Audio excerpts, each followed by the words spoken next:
I'm pretty sure had there not been a pandemic, he would have left a couple of years ago.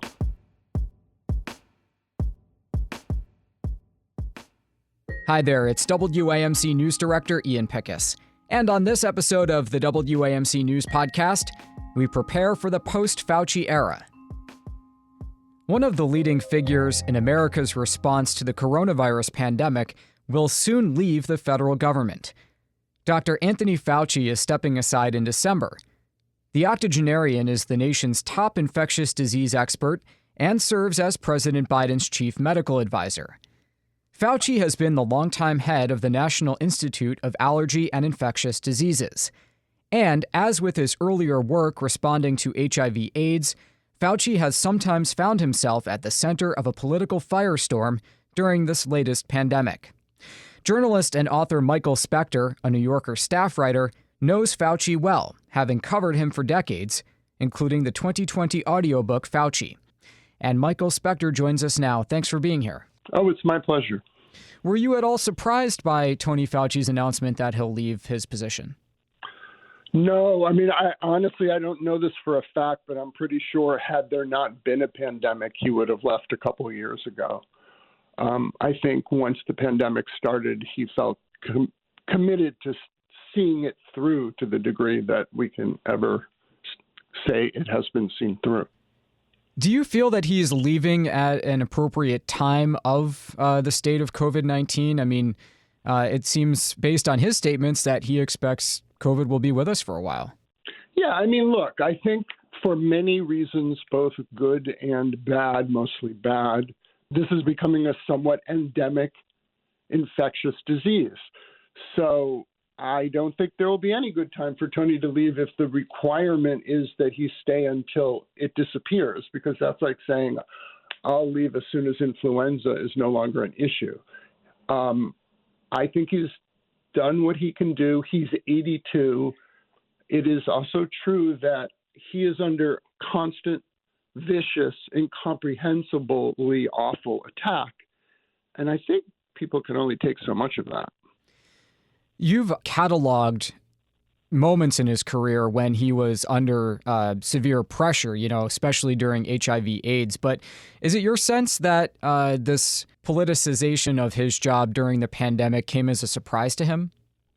Yeah, I think it did. And I think it came as a surprise to many people, or at least the ferocity of it. I mean, there's a real difference between he was heated for a while during the AIDS epidemic because he was seen somewhat correctly as the sort of tip of the government spear. He was the guy you would attack if you were unhappy with the government, and AIDS activists had every reason to be unhappy with the government. But he actually listened to what they said and changed his position 180 degrees. And those people came, and the ones who are still alive, they are his friends. They think highly of Fauci because Fauci looked at the science and said, wow, we're doing this wrong. I don't think that's what this volley of vicious attacks is about. Can you remind people who might not remember specifically which policy he changed during the HIV/AIDS epidemic? Well, he changed a lot of them. You have to remember at the beginning of the epidemic, it was mostly among gay men. The president of the United States was Ronald Reagan at the time. He didn't mention the word AIDS until 5 years into the epidemic, after many people were dying. They were not given federal health benefits. If you were the lover of a person with HIV and that person died, you not only had no spousal rights, you often couldn't go to the funeral depending upon the parents. And Fauci's biggest thing was they went to him and said, look, we're dying. There's nothing for us but to die. And you're testing all these drugs. Once we know that the drugs are safe, maybe before we know they're effective, why can't we at least try them? We have nothing else, everything to lose and nothing. There's no reason we shouldn't do that. And Fauci did buy that, and he set up a program with a lot of help from the activists called the parallel track, which meant serious testing would go on, But if you were in a situation where you were either going to die or maybe these drugs would help you, you could take the drugs. And that was an absolutely major change in medical attitudes in the way the federal government dealt with experimental drugs. You know, it's interesting thinking of that example in the context of the COVID-19 pandemic, where a lot of the criticism Fauci has gotten has been about, changing guidance or changing his outlook on the state of the pandemic. And he's been labeled as by some people as sort of inconsistent. But it sounds like you're saying, being open-minded is a big part of his success. Yeah, I mean, I think one of the problems we have in medicine and in public health, and the medical establishment is somewhat responsible for it, and so is my beloved profession of journalism. We've built this sort of meaning that if a doctor tells you something's wrong or right, or they can fix it with a mask or a shot or a drug, we assume that's what will happen. And it's like an on and off switch. But medicine isn't physics. It doesn't work that way. And usually you take one step forward and one step back, then 3 steps forward and 1 step back. So early on in the pandemic, he said, there doesn't seem to be a reason why we should wear masks. And he got a lot of crap for that. I know at the time he was right. I think it might have been better for him to say, we need those masks for medical personnel, and it just isn't clear yet whether they'll be helpful. But the idea that he changed his mind, or depending upon how vicious you are, that he outright lied, that's just not true. I mean, you go along with the best information you have. When you get better information, you use that. That's what the scientific process is. For a lot of reasons, America's response to COVID has, not been perfect. We've lost millions of people. The vaccination numbers have lagged. How would you grade Tony Fauci leading us through this last couple of years? Oh, that's a really difficult question, because it implies that he had the agency to make all sorts of decisions. I think he was a really powerful leader and really important early in the pandemic when we were all frightened. Before there was a vaccine, we just didn't know what was happening, and most of what we did know was bad. He had to deal with a president who stood before the American people repeatedly and flat out told them lies. And so it's hard to say Fauci led the response when Donald Trump was saying, there's a miracle drug called hydroxychloroquine. Just get that and you'll be fine. When in fact, not only was that drug not helpful, it actually killed some people. So, I mean, I'm not trying to give him a pass. I think he could have done some things better. But I think by and large, when he said something, it was believable because it was based to the best of his knowledge on the truth and the facts. Let's go back. How did you get to know him in the first place and start writing about him?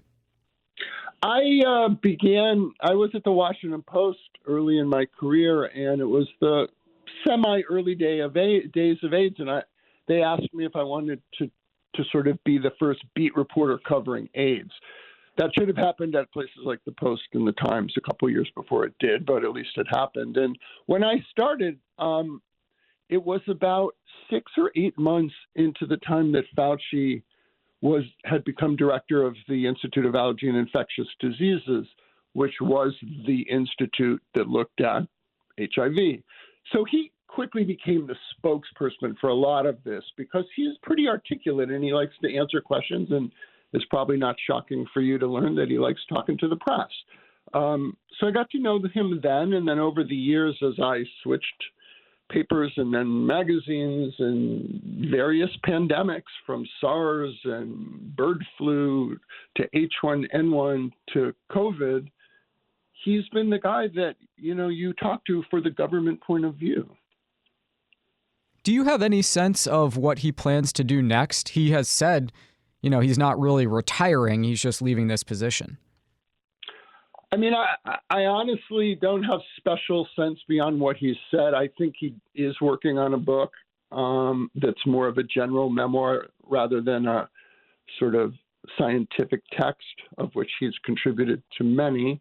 I imagine he's going to do something crazy, like take the odd vacation, spend some time with his wife, see his children, do what people do after 55 years of working 18 hours a day. And I imagine he'll be out there speaking to some degree, but I don't think he has a special plan B I don't think you'll find him the dean of a medical school or something, because I think he doesn't want to do that anymore. Is there somebody in America who can take his place as a voice for a lot of people of authority and who brings, decades of experience with various diseases? I mean, is there going to be someone else we can look to, heaven forbid, when the next one comes? Look, replacing someone who has been so out front for so many decades is going to be difficult. He has been in that position through 7 presidential administrations. And though he is not a political individual, you don't last that long if you don't have some sophisticated sense of politics. Yeah, I think there are people out there who will be good. Will they be as famous instantly and as believable or hated instantly as Tony? I don't know. I don't think so. But there are lots of talented public health servants who are out there who could do that job well. And you have to remember, his institute is a very specific one devoted to a particular kind of illness. And he's been, throughout his life, a researcher. So one of the things they're going to have to decide is, do they want to go that route and have a important person doing research, or do they want to go more the public health route? And my guess is they'll pick a person who's an outstanding researcher. Do you worry that our trust in public health institutions as a country has eroded to the point where people like Tony Fauci, who should be listened to, or who are in positions where they should be listened to, just don't have the credibility that they once did going forward? Worry implies that I wonder if that's happened. Yeah, it bothers me every single day. It's what I do for a living. I wrote a book more than a decade ago called Denialism, which was about people turning away from scientific values. I never thought that a decade later things would be much, much worse. But we have a tremendous lack of trust and authority.